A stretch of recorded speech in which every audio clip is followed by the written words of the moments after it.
सिर्फ पढ़ना है। केशिकत्व क्या होता है?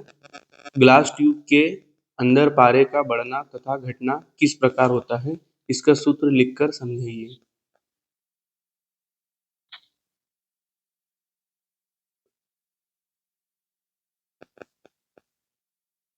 केशिकत्व क्या है? तो इसका आंसर दोनों सिरों पर खुली एक बारीक छिद्र वाली नली को केश नली कहते हैं, जिसमें क्या रहता है कि ऊपर से ये नली खुली हुई रहती है और सेकेंड पॉइंट हम लोग इसका वहां पर लगाते हैं जहां पर जिस फ्लूइड को हमें कैलकुलेट करना रहता है वहां पर। तथा केशिकत्व नली में किस द्रव के ऊपर चढ़ने या घटने को हम लोग मेजरमेंट करते हैं। तो देखिए यहाँ पर क्या होता है कि फ्लूइड जो है किस प्रकार से ऊपर चढ़ने में या नीचे हो रहा है, इसको हम लोग दिखाते हैं।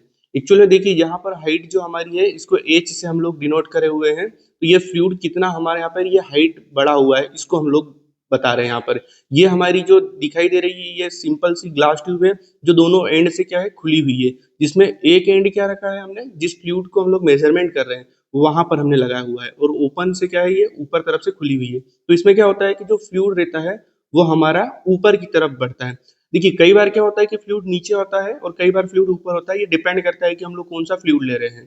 ठीक है, तो यहाँ पर मरकरी है तो मरकरी जब कांटेक्ट में आता है ग्लास ट्यूब के तो इसमें पारा जो रहता है वो बढ़ता है। कई बार क्या होता है कि फ्लूइड यदि हम लोग मरकरी की जगह पर वाटर लेते हैं तो ये जो एच है ये कम हो जाता है, मतलब जो फ्लूइड है उसकी हाइट से भी कम हो जाता है। तो यहाँ पर अगर हम लोग देखते हैं एंगल इससे ऊपर थीटा बना है, फिर उसका हम लोग कैलकुलेशन करते हैं। ठीक है, तो कैलकुलेशन में क्या होता है कि हमने यहाँ पर टर्म्स लिए हैं, इसको हम लोग सॉल्व करते हैं तो इसमें जो सिग्मा आता है ये हमारा पृष्ठ तनाव जिसको हम लोग सरफेस टेंशन कहते हैं। देन हमारा एंगल आता है कि जो एंगल ग्लास ट्यूब जो है वो हमारा एंगल कितना बना रही है उसको हम एंगल थीटा से रिप्रेजेंट करते हैं। रो मीन्स होता है डेंसिटी या घनत्व, इसको हम लोग हिंदी में बोलते हैं।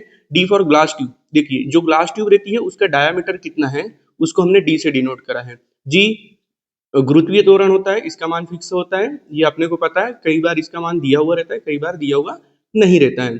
फिर हम लोग इसको क्या कर रहे हैं, बैलेंस कर रहे हैं कि जो बॉडी है उसका जो वेट रहता है, जो बॉडी है उसका वेट है वो नीचे की तरफ लेकर आता है। तो हम लोग जानते हैं कि बॉडी का वेट कितना होता है, रो जी वी। बॉडी के वेट को हम लोग निकाल लेते हैं रो जी वी से निकाल लेते हैं, और ऊपर की तरफ ये जो फोर्स लग रहा है जो ग्लास ट्यूब ने ऊपर की तरफ कांटेक्ट करके बनाया हुआ है ये होता है एप्सिलॉन कॉस थीटा होता है, फोर्स यानी कि एप्सिलॉन मींस। तो F S surface tension force cos theta equal to rho g h. फिर हम लोग इसको बैलेंस करते हैं तो सरफेस टेंशन का फॉर्मूला लगाएंगे। सरफेस टेंशन क्या होता है आप लोग जानते हैं कि स्ट्रेस इनटू सरफेस एरिया होता है। तो सरफेस एरिया चूंकि यहाँ पर ग्लास ट्यूब है तो इसका सरफेस एरिया क्या आ जाएगा, पाई इंटू डी आ जाएगा। फिर इसमें रखेंगे हम लोग तो जो टर्म कैंसिल हो रहा है जैसे पाई से पाई कैंसिल हो गया, उसके बाद जो हमारा एच बचता है तो फाइनल जो हमारा निकल के आता है वो क्या निकल के आता है, h equal to 4 sigma cos theta divided by rho g d. देखिए इसमें होता क्या है कि ये जो एच है और डी है इनका रिलेशनशिप हमारे लिए बहुत ज्यादा इंपॉर्टेंट होता है। जैसे जैसे हम लोग डायमीटर को बढ़ाते जाते हैं एच हमारा कम होते जाता है। ये फॉर्मूला बहुत ही इंपॉर्टेंट होता है, इस पे कई बार एग्जाम में डायरेक्ट स्ट्रेट फॉरवर्ड क्वेश्चन भी आते हैं। Thank you so much.